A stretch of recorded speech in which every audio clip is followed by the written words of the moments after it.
नमस्कार दोस्तों। चलिए आज हम शुरू करते हैं समुद्र तटीय मैदान का दूसरा भाग, पश्चिमी तटीय मैदान। जैसा कि आप देख पा रहे हैं सभी लोग, इस मैदान का विस्तार गुजरात से लेकर कन्याकुमारी तक फैला हुआ है, जिसको हम कुमारी अंतरीप या केप अंतरीप भी कह देते हैं। इस पश्चिमी तटीय मैदान को हम 3 भागों में बांटते हैं। नंबर पहला, गुजरात से गोवा तक कोंकण तट देख पा रहे हैं। नंबर दूसरा, गोवा से मंगलौर या कर्नाटक तक कन्नड़ या कैनरा तट। और नंबर तीसरा है कर्नाटक या मैंगलोर से केरल तक, जिसको हम मालाबार तट कहते हैं। तो पश्चिमी तटीय मैदान 3 भागों में हमने बांटा, कोंकण तट, कन्नड़ तट, मालाबार तट। इसके अलावा गुजरात के आसपास के किनारे का जो समुद्र तटीय मैदान है, इसको भी हम काठियावाड़ तट के नाम से जानते हैं। तो इस तरह से ये पूरे पश्चिमी तटीय मैदान का विस्तार हो गया। अब इस पश्चिमी तटीय मैदान पर कौन कौन सी प्रमुख नदियां हैं? नंबर पहला, माही नदी गुजरात में बहती है। नर्मदा नदी, ताप्ती नदी, शरावती नदी कर्नाटका में है। मांडवी नदी गोवा में है। पेरियार नदी केरल में। ये कुछ प्रमुख नदियां हैं जो पश्चिमी तटीय मैदान पर बहती हैं। इनकी प्रमुख विशेषताएं सुन लीजिए शॉर्ट में। माही नदी, यह भारत की एकमात्र ऐसी नदी है जो कर्क रेखा को 2 बार काटती है। कर्क रेखा को 2 बार काटती है। ये देखिए, यहाँ पर इसकी ये पोजीशन है माही नदी की। यहाँ ये बहती हुई यहाँ अरब सागर में गिरती है। ये कर्क रेखा को 2 बार काटती है।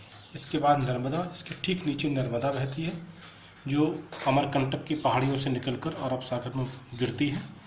और ये प्रायद्वीपीय भारत की या पश्चिमी तटीय मैदान की सबसे बड़ी नदी है।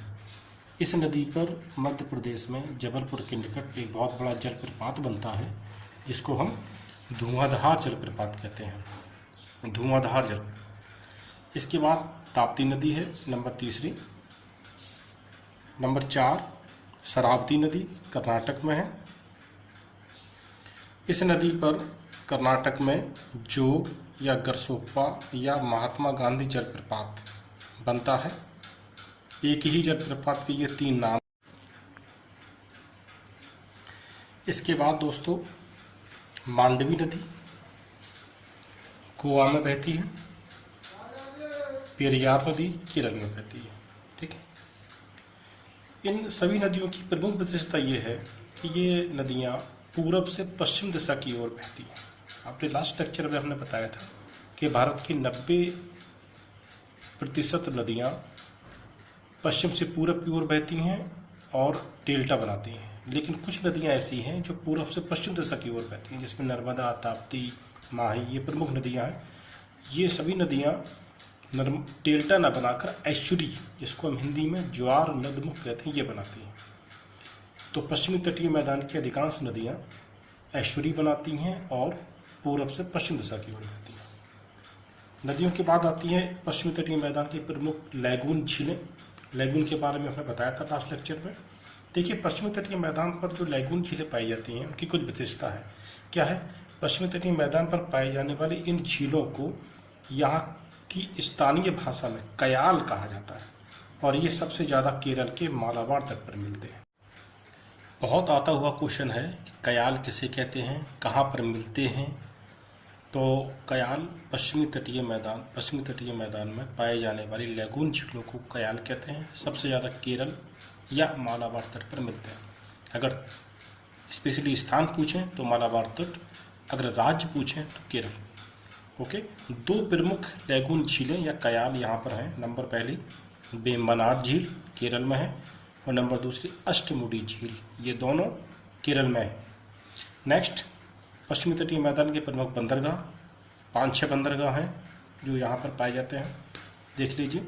सबसे पहले तो प्रमुख बंदरगाह हैं दोस्तों, कांदला गुजरात में है, मुंबई महाराष्ट्र में है, ये भारत का सबसे बड़ा बंदरगाह। मारमा गोवा में, न्यू मंगलुरु बंदरगाह कर्नाटका में, कोच्चि बंदरगाह केरल में, और नेहावा सेवा बंदरगाह महाराष्ट्र। तो दोस्तों, ये समुद्र तटीय मैदान पूरा हो गया आपका कंप्लीट। कुछ क्वेश्चंस भी मैंने दिए हैं जो आपको प्रैक्टिस करना है घर पे।